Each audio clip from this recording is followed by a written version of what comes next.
Bonjour, dans ce tutoriel, je vais vous montrer comment réaliser cet effet. Passer des fleurs derrière la face du visage. Alors l'effet dessin, c'est pas vraiment le but du tutoriel. Le but du tutoriel, c'était de vous montrer comment réaliser cet effet. Et ensuite, je vous montrerai comment vous pouvez rajouter des effets supplémentaires. C'est surtout pour vous expliquer qu'on peut faire un tutoriel, on peut créer quelque chose, et puis ensuite, on peut appliquer tous les filtres qu'on veut. C'est une image que j'ai trouvée sur Internet et qui m'a bien plu. Donc je l'ai enregistrée, j'ai regardé à peu près comment la personne s'y était prise, et puis j'ai essayé de reproduire le même effet. Donc je m'en suis approché, puis ensuite, les effets, j'ai mis un peu ce que j'ai voulu. C'est un tutoriel qui n'est pas très difficile, vous allez voir. La seule chose qui risque un peu d'accrocher, ça sera le détourage du visage, là. Si vous manipulez pas très bien la plume, il faudra vous débrouiller avec d'autres outils pour le faire. Sinon, après, ça reste assez simple. Et second petit problème pour ce tutoriel, je ne pourrai pas vous mettre l'image du mannequin dans la description, parce que le lien n'existe plus. Alors, je vais vous l'ouvrir, là. Pour ceux qui ont l'habitude, vous faites une capture d'écran, et ça fonctionne très bien.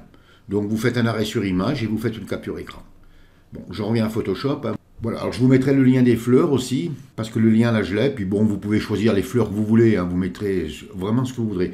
Et la texture, je vous mettrai, si le lien fonctionne, je vous mettrai le lien de la texture, sinon vous pourrez mettre la texture que vous voudrez, vous verrez, c'est pas compliqué pour la mettre. Donc je vais fermer mes images, on va passer au tutoriel, donc je vous dis à tout de suite. Alors vous ouvrez l'image du mannequin sur lequel vous voulez réaliser l'effet, bon même que c'est pas la même photo, c'est pas grave, vous prenez même une image de votre choix. Vous venez à droite sur la palette des calques, vous la déverrouillez et vous la dupliquez. Alors pour la dupliquer, CTRL plus J. Et on va donc détourer notre visage. Alors pour ça, on vient à gauche sur la barre des outils et on va prendre l'outil plume. Vous faites un clic gauche sur outil plume. Vous venez en haut sur la barre des tâches et vous vous assurez d'être sur tracé. Si vous êtes sur forme ou pixel, vous cliquez sur tracé. Vous faites un premier point d'ancrage. Vous venez à peu près là. Et vous le détourez comme vous voulez. Moi, je vais aller assez vite, c'est pas si juste. Voilà.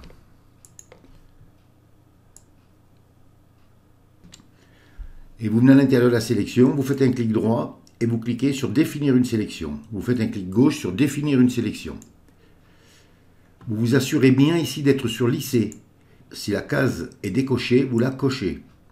Ça vous fera un contour bien lisse. Le rayon du contour progressif 0 et vous cliquez sur OK. Et là, on va le dupliquer. Alors, pour le dupliquer, CTRL plus J. Et vous voyez, si je ferme l'œil du calque, vous voyez, j'ai plus que le visage.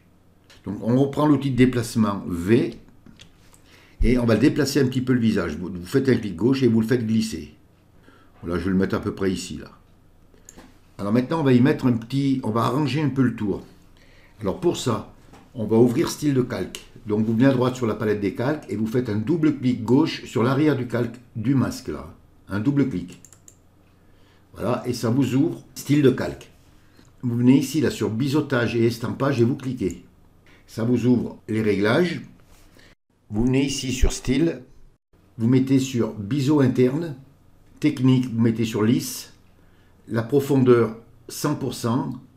La direction haut. La taille 7 pixels. Le flou 0 pixel. Ensuite l'ombrage. L'angle vous le mettez à 90 degrés. Utilisez l'éclairage global, vous décochez la case. L'élévation vous la mettez à 30 degrés. Le contour brillant vous décochez lissé et vous laissez sur le carré divisé en deux, là, blanc et noir. Ensuite les modes de fusion des tons clairs, vous mettez sur densité linéaire moins ajout, couleur blanche, opacité 10%. Le mode des tons foncés, vous mettez le mode de fusion incrustation, couleur noire, opacité 10%. Et vous cliquez sur OK. Vous voyez, ça fait un petit contour du masque. Ça fait un peu plus propre. Et maintenant, on va mettre la texture. Vous venez sur Fichier, Importer et Incorporer. On va la faire pivoter. Donc vous venez sur Édition et vous venez sur Transformation. Et là, vous mettez rotation horaire de 90 degrés. Et voilà, ça vous la met verticale. Et on va l'ajuster. Alors vous l'ajustez correctement, comme moi là. Et touche entrée du clavier pour accepter. Et on va changer son mode de fusion en lumière crue. Donc on vient à droite sur la palette des calques. Vous venez sur normal, vous cliquez et là vous mettez lumière crue. Et vous descendez l'opacité à 50%. Donc vous venez ici sur opacité et vous mettez 50%. Et on va la mettre en noir et blanc. On s'assure que notre calque, notre texture soit actif. S'il n'est pas actif, vous cliquez dessus. On descend en bas sur le rond à moitié rempli et vous cliquez. Ça vous ouvre un menu déroulant et vous cliquez sur noir et blanc. Et vous laissez les réglages comme ils sont là. Vous ne les touchez pas. Et vous fermez la fenêtre. Et là, on va faire disparaître ce qu'il y a sur le personnage. On revient sur la texture, là vous cliquez pour l'activer et on va y mettre un masque de fusion pour faire disparaître ce qu'il y a sur le visage. On descend en bas sur le rectangle à droite de FX. Vous enfoncez la touche Alt et vous cliquez. Vous voyez, ça vous a fait tout disparaître. Donc maintenant, on va faire apparaître la texture derrière comme on veut. Alors pour ça, on vient à gauche sur la barre des outils, vous mettez la couleur blanche de premier plan. Vous restez sur la barre des outils et vous prenez l'outil pinceau. Faites un clic gauche sur outil pinceau. Vous réglez la taille de votre pinceau et vous faites réapparaître la texture. Alors si on déborde un peu, c'est pas grave, mais bon, on l'enlèvera. On va d'abord mettre la texture. On ne se prend pas la tête à détourer le mannequin. Voilà, une fois que vous avez fait ça, on vient à droite sur la palette des calques. On va mettre un masque d'écrêtage. Vous venez sur le masque noir et blanc. Vous enfoncez la touche Alt, vous faites glisser la petite main entre les deux, ça fait un carré avec une flèche qui montre vers le bas et vous cliquez. Voilà, donc on a notre texture qui est en noir et blanc et on a récupéré la couleur du visage. Et maintenant, donc on va mettre nos fleurs.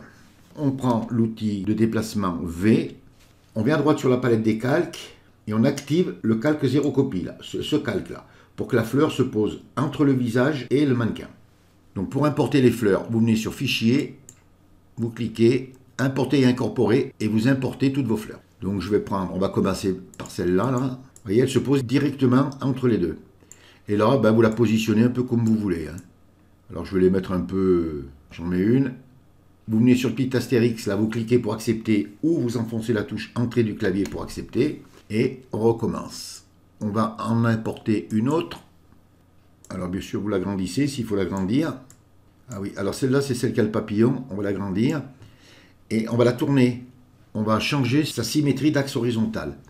Pour ça, on vient sur Édition, vous cliquez, vous venez sur Transformation, et vous venez ici sur Symétrie axe horizontal. Vous faites un clic gauche sur Symétrie axe horizontal. Ce qui fait qu'on a le papillon qui sera dehors. Et puis là, bon, vous pouvez les arranger un peu comme vous voulez. Hein. Et touche entrée du clavier pour accepter. Et vous en importez comme ça, autant que vous voulez.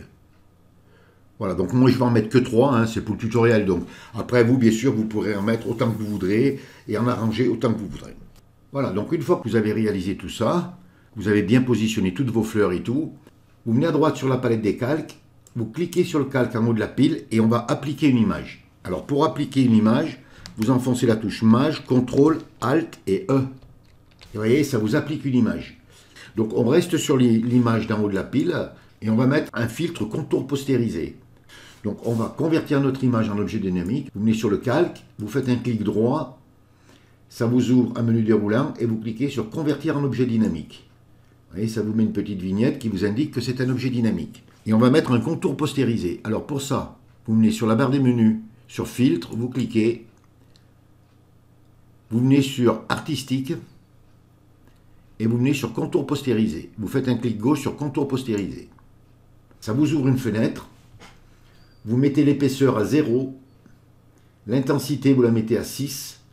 Et la postérisation, vous la mettez à 6. Et vous cliquez sur OK. Et on va changer son mode de fusion. Donc on vient sur normal, on clique. Et là, on va mettre couleur plus foncée. Et vous cliquez. Et maintenant, on va mettre un filtre lutte. Alors pour ça, vous gardez votre calque en haut de la pile actif. Vous descendez en bas de la palette des calques sur le rond à moitié rempli. Et vous venez ici sur correspondance de la couleur. Et vous faites un clic gauche sur correspondance de la couleur. Vous venez ici là. Sur fichier 3D lutte. Charger 3D lutte. Vous cliquez. Et là vous mettez 3 stripped look. Et vous cliquez sur 3 stripped look. Vous fermez la fenêtre. Vous venez sur opacité et vous mettez l'opacité à 50%. Et touche entrée du clavier. Et voilà, on a terminé. On est parti de cette image pour obtenir ça. Et bien voilà, réalisez de belles choses, amusez-vous bien. Ce tutoriel est terminé. Je vous dis au revoir, merci et à bientôt pour un nouveau tuto.